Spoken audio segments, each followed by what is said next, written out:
Et salut les amis, voilà aujourd'hui je vous poste une petite vidéo en fait pour vous faire part d'une solution. Solution que vous avez certainement déjà entendue, mais bon comme je suis en plein montage, je me suis dit pourquoi ne pas la partager. Voilà, donc souvent quand on a une voiture avec un poste d'origine, on n'a pas de RCA, ce qui fait qu'on peut pas brancher d'ampli, on peut pas brancher de sono. Donc sachez qu'il y a des alternatives, mais pour tous ceux qui ne le savent pas, ils se vendent des petits boîtiers dans le commerce qui se branchent directement sur les haut-parleurs et avec lesquels en fait on peut brancher des RCA, donc des sorties RCA pour ampli. Donc ces petits boîtiers, vous en avez de plusieurs marques, vous en avez des vraiment pas chers, à 10 euros chez Feu Vert, chez Noroto, etc. Bon, après, vous savoir ce qu'ils valent, je ne sais pas, mais moi j'ai privilégié la marque, donc j'ai pris un Focal. Après, il y a Caliber aussi qui en font. C'est des petits boîtiers donc à 60 euros avec les frais de port. Donc c'est des petits boîtiers qui se présentent comme ça. Vous voyez, donc moi c'est le Focal Hilo V3. Donc en fait c'est très simple à brancher. Je sais pas si vous arrivez à lire. En fait vous avez le branchement left speaker et right speaker. En fait ce petit boîtier il se branche directement sur les sorties haut-parleurs de votre autoradio ou vous pouvez prendre directement sur vos panneaux de porte. Moi j'ai préféré le prendre derrière vu que j'ai la place pour dissimuler le boîtier et je voulais pas me retrouver à mettre des kilomètres de fil. J'ai préféré le mettre directement à l'arrière du poste. Il faut savoir que ce boîtier, en fait, il est conçu de sorte à ce que il fasse le remote en même temps. C'est-à-dire qu'en fait, vous avez, vous voyez, vous avez auto remote. Vous voyez, c'est le fil bleu en fait qu'on branche directement sur le plus après contact. Mais il faut quand même brancher donc le fil jaune au plus de votre autoradio et le noir qui fera la masse. Moi je ne l'ai pas fait parce que j'avais déjà passé un remote en fait avec donc j'avais déjà passé un remote et avec le RCA. Vu que comme je vous ai dit ce boîtier moi j'ai privilégié le mettre dans le tableau de bord, j'avais passé un RCA et dans le RCA il y avait le remote. Ce remote je l'ai branché directement à mon allume-cigare parce que l'allume-cigare c'est un plus après contact. Une fois qu'on éteint le contact il n'y a plus de jus. C'est un petit boîtier qui marche très très bien. Donc après pour ceux qui ont l'habitude d'avoir des gros sons, etc. Je sais pas en termes de qualité ce que ça vaut. Est-ce que ça vaut des vraies sorties RCA? Je sais pas.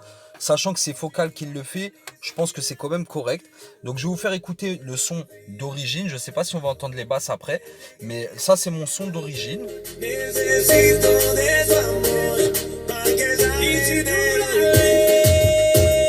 Voilà, et maintenant, je vais vous faire écouter avec le caisson. Vous voyez, en fait, j'ai débranché juste le rouge que je vais rebrancher dessus. Hop. Bon, moi je l'entends, je sais pas si vous l'entendrez, mais il y a une différence.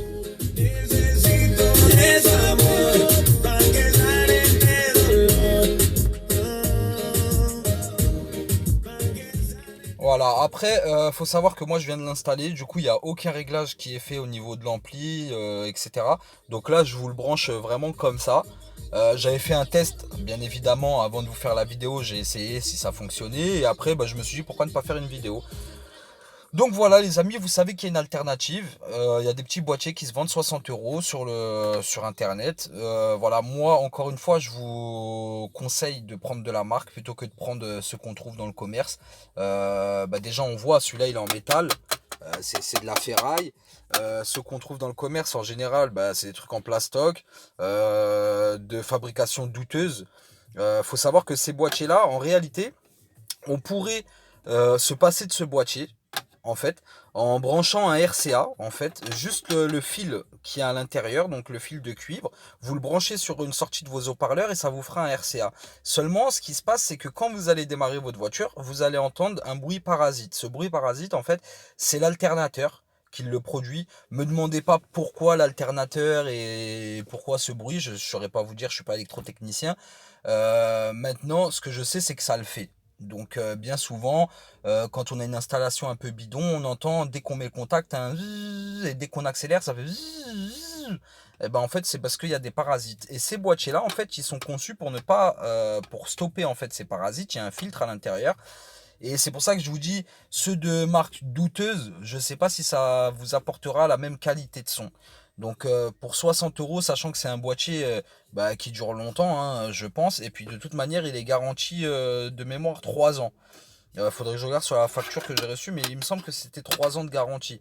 Donc, enfin voilà quoi, à moins de vraiment de le cramer par négligence au niveau du montage, je vois pas les risques qu'il y a quoi. Donc voilà les amis, vous avez la solution. Si toutefois vous avez des questions, n'hésitez pas, vous me les mettez dans les commentaires et puis je m'efforcerai de vous y répondre sans aucun problème. Allez, bah bonne écoute de son à vous tous et profitez bien.